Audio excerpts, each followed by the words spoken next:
Hi. The first time I saw you, I was surprised I could see you. You had a small turtle in your hands. You kept calling it Michelangelo, which I assumed was a nod to the Ninja Turtles. You tossed your long brown hair behind your back and knelt down to place the turtle on the ground. You were excited to see it wobbling on the grass. It reminded me of my cat and how I used to play with him when I was your age. I witnessed your entire childhood from my small window. Your first ride on a bike, your first day of school, your first real friend Brenda, your first day of middle school, and the cute uniform you got to wear. Oh, the time you won the science fair and you brought home a trophy shaped like a cell. You were such a happy girl. I saw you grow older, your body changing. You grew taller, your body slimmer, your face as beautiful as ever. I witnessed as others started to notice you in a different way. The stares from the jealous girls, the googly eyes from the young boys. As all of this happened before my eyes, I noticed myself changing too.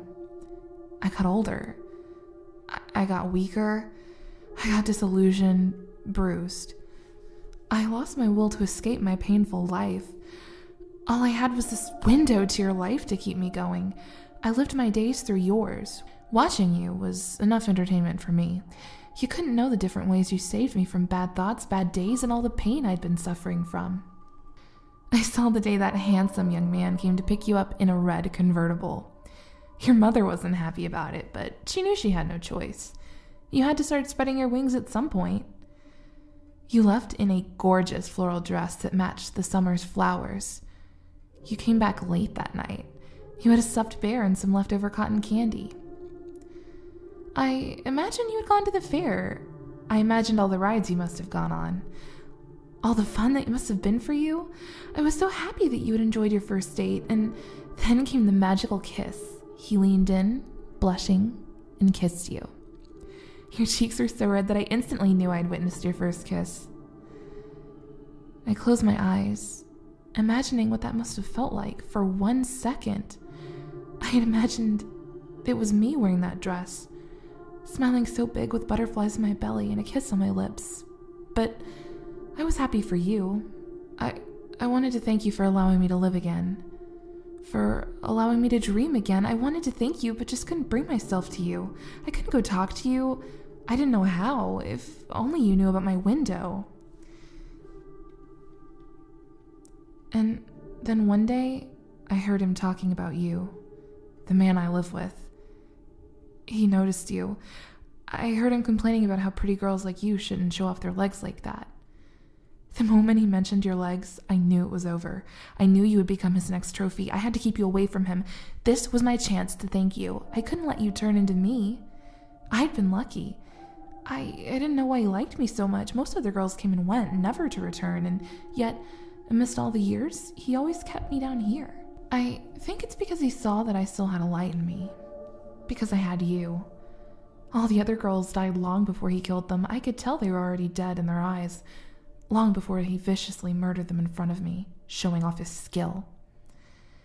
But not me. You kept me going. I had my little window, a little crack high up on the wall of the basement I call home. He didn't like that he couldn't break me down. He didn't know about that little crack, so he kept me to see how long I could stay like this.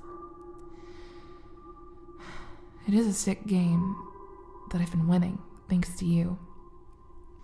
But then he noticed you, and I knew what fate awaited you if he laid his monstrous hands on you.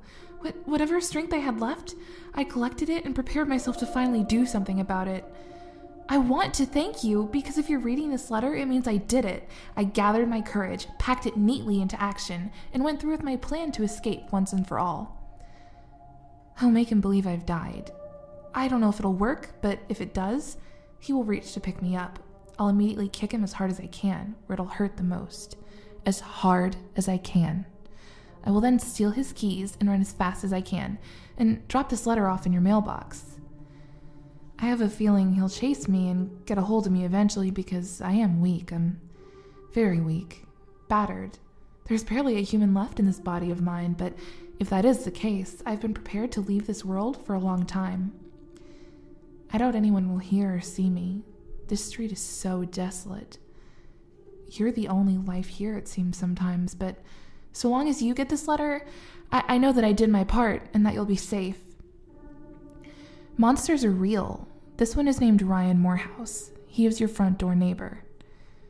I have been kept captive in his basement for a very long time. I've lost track of the years, but I believe I must be in my late 20s by now. I was 15 when he first brought me here. My parents must have looked for me. Please don't tell them about me. I don't want them to know about the tortures he put me through. I don't want them to see me broken down this way. I just want you to report him to the police.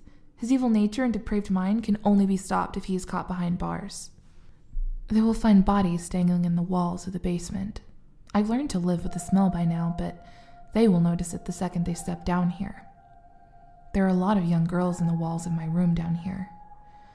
Tell them to treat them delicately. They were good girls. They've been my companions, my friends.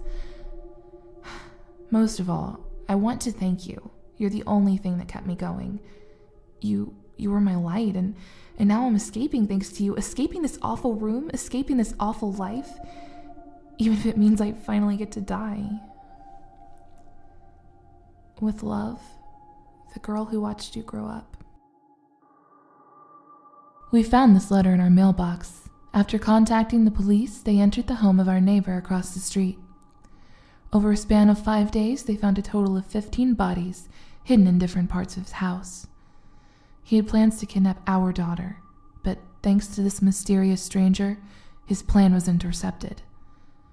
We still have not found the girl who wrote this. We like to think she made it out alive, but sadly it isn't likely as Ryan Morehouse is still missing. We don't even know her name, but we did find the little crack in the wall, the one where she saw my daughter grow up from.